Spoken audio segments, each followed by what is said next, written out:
یو اړیکه له موږ سره ونیوله او پوښتنه داسې طرحه کړې ده چې کله چې زه له نورو بلکونو سره ټلیفوني اړیکې نیسم نسبت کله چې افغانستان سره نیسم د افغانستان لګښت په ما باندې زیات راځي نسبت نورو بلکونو د دې څه شی ده؟ زه بیا یو ځل هم شاهور نیازي صاحب ته چې د سعودي عربستان نه ټلیفون کړی سلامونه ورته وړاندې کوم. نیازي صاحب ته باید دا ووایم چې دا ټلیفونونه چې کوم ملک ته دوی کوي د هماغه ملک کې د نیټورک هغه د مملکت کوم نیټورک لکه اوس افغان بیسیم شو یا ریبا شو نورو ملکونو کې دوی ورته کال ترمینیشن چارج ورته شبکه مخابراتي شبکې نو دوی کال ترمینیشن چارج ورته یعنې مصارف اخلي هماغه شبکه چې چېرته دوی ټلیفون کوي هغوی مصارف اخلي خو دوی هغه مصارف هغه اصلي شرکت چې دی هغې نه اخلي په دې خاطر باندې د مکالمې قیمت چې دی د ټولو ملکونو یو شان نه وي. اوس د مثال په طور نیازی صاحب پاکستان ټلیفون کې کاناډا ته قیمت یې یو رقم دی مطلب یا 10 کاندار یا 15 کاندار که چېرته همدا نیازی صاحب د همدې سعودي نه کاناډا ته ټلیفون کوي شاید 15 یا 10 ریاله چې تقریبا 2 کاندار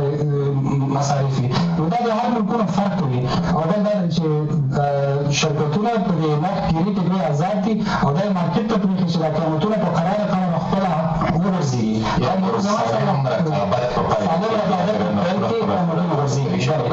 همدا اوس لکه مخکې مو چې ویل اوس د سلام په نوم باندې MTN چې دا نوی پاکیج انټروډیوس کړو دا د نوی پاکیج چې معرفي کړو د خلکو ته دا په دې خاطر معرفي کړو چې دلته رقابت دی رقابت موجود دی ځکه دوی قیمتونه ښکته غورځولی شي او د قانون په مطابق د لایسنس په مطابق یو هېڅ ملک د مخابراتو ادارې لکه اوس د اترا چې د په افغانستان کې دغه لیول باندې اداره هېڅ ملک نشي ویلی چاته شرکتونو ته چې تاسو قیمت دغسې کوي کوم لګښت چې اوس دا خپله د شرکتونو کار کې په کورنۍ مخابره کې او هم په بهرنۍ مخابره کې اوس لګښت کوم چې راځي په یوه دقیقه کې داسې امیدواري شته چې په راتلونکي کال کې به دا لګښتونه کم شي دا مصارف چې په یوه دقیقه کې په یو مشتري باندې راځي. بلې ډېرې امیدواري لیدل کېږي یوه دا چې شرکتونه په رقابت کې دي په مرور د زمان سره ښکته کېږي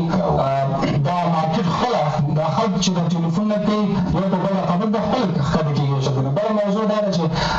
موږ دا امید لرو چې دا په درس افغانستان کې ټولو ښارونو ته ټولو ځایونو ته ورسېږي او همدغه شرکتونه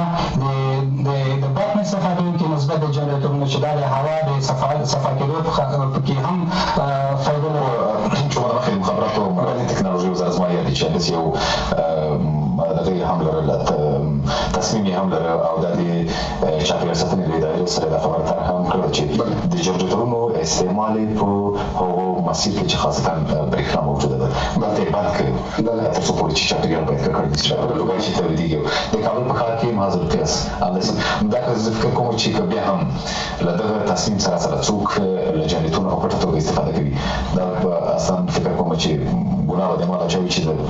جنریټور نه استفاده کوي له یو طرف نه په خپله ورباندې لګښت زیات راځي له بل طرف نه چاپېریال ککړ وي دوه تاوان کېږي. زه فکر کوم چې دغه شرکتونه چې کله ورته برق آماده وي مصارف د برق کم وي او د جنریټور مصارف زیات وي دوی خپله هم د برق نه استفاده کوي ځکه چې دوی خپل مصارفات په نظر کې نیسي خپل مفاد هم په نظر کې نیسي نو جنریټر به فقط یو بیکاپ چې ورته وایي یعنې کله چې برق نه وي نو بیا به جنریټر نه استفاده کوي احتیاطي ریزرف په ډول باندې استفاده کوي. یو ټلیفون به واخلو محترم لیدونکو ډېر زیات سخته غوښتنه کوي چې باید د دوی ټلیفونونه ځواب کړو. بهلول سلام علیکم صاحب. وعلیکم سلام ستړی مه شئ ځان معرفي کوو پوښتنه مو کوئ صاحب.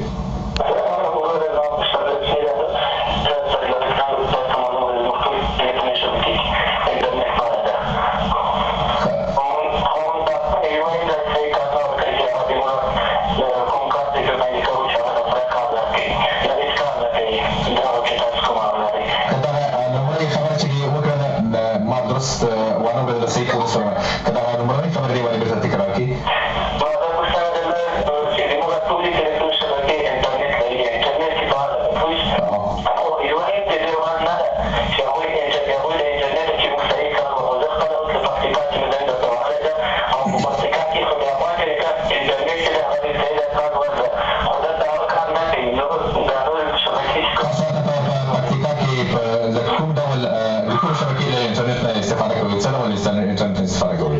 زه خپل اوس روشن نه زیاته استفاده کوم، خو هغه کله صحیح کار کوي او کله بیخي بیخي استفاده کول هغه اخري اندازه شروع هېڅ کار بیکار وخت نو تاسې باید دا روښان شي او هغه استفاده کوي. ښه، کوربدان ځواب ته بېرته واکسېږئ. زه باید د دې ورور په پوښتنې په ځواب کې دومره ووایم چې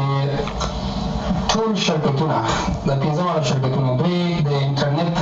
د خدماتو ورکولو لایسنس او جواز دوی لري. دوی انټرنیټ ورکوي خلکو ته. دوی هم چون د 2G ټکنالوژي ده او GPS ټکنالوژي ده، دا د انټرنیټ سرعت ډېر زیات نه وي، یو اندازې وي، خو بیا هم دا چې دغه سړی دغه ورور په پکتیکا کې مشکل لري، پکتیا په منطقه کې، نو دا د شرکت دویم بخش دی دا چې دا د شرکتونو باید پکتیکا کې دا د خپله د افغانبیسین د شرکت سره دا موضوع مطرح کړي چې دلته ستاسو انټرنیټ ولې کار نه کوي. خو دا هم باید ووایم چې بعضې وختونو کې د دې سټ نه وي. موږ خو به پوښتنه وکړو د مخابراتو او معلوماتي ټکنالوژۍ وزارت په دې برخه کې د مسؤلیت په اساس باندې باید موږ سره مرسته وکړي. د اترا اداره چې کله ورته شکایت ورسي چې په فلاني ځای کې د افغانستان ټلیفون کار نه کوي یا دا خدمات ضعیف دي یا هلته ټلیفون مکالمې زیات قطع کېږي، سیګنل نشته، دوی شرکتونو ته ویلی شي چې دا خدمات هلته ښه کوي، ورته مکتوب لیږي، تعقیبوي او بالاخره هغه ته جوړ نه شي جرمانه کوي. مخکې د مخابراتو او معلوماتي ټکنالوژۍ د وزارت د اترا ادارې د شکایتونو یو لمبر لري. لمبر که محترم لیدونکو په اختیار کې وکړو که چېرته له دغسې ستونزې سره مخامخ کېږي کېدای شي چې دوی همغه لمبر ته زنګ ووهي او خپله ستونزه له همغه ځای نه حل کړي. د اترا اداره د وزارت مخابراتو د مشتریانو د خدماتو په خاطر باندې چې د خدمات ورته مشتریانو د افغانستان ورسېږي یو نمبر جوړ کړی چې 999 نمبر چې څوک په هر ځای کې د مخابراتو د شرکت نه شکایت لري، هغوی خدمات ورته نه عرضه کېږي، هغوی انټرنیټي خدمات یا د ټلیفون مکالمې خدمات دغه 999 نمبر په دې دا تر اوسه پورې فعاله ده. دا 40 ساعته فعاله ده؟ دا 40 ساعته فعاله ده. یوازې په رسمیاتو کې زما په خیال چې وخت کې 10 بجو پورې شي، خو دوی مشتریان کولی شي معلومات ترې واخلي، سهار د باندې ټلیفون وکړي، معلومات ترې واخلي چې دا 40 ساعته ده او که 10 پورې، خو مخکې د 10 بجو پورې به دا فعاله وه. یعنې 999 نمرې ته هر سړی کولی شي چې زنګ ووهي، که چېرته په کوم ځای کې ټلیفون کار نه کوي، د دوی مکالمې قطع کېږي او یا کریډټ ورنه خوړل کېږي، زیات مشکلات لري، نو دا اداره د دوی شکایتونه ته ولي. یو ټلیفون به واخلو. بلې السلام علیکم، مهرباني وکړئ. بلې مهرباني وکړئ صاحب. وعلیکم ځان راوپېژنئ، پوښتنه وکړئ صاحب.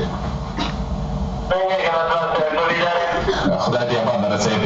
ځان معرفي کړئ، پوښتنه وکړئ صاحب.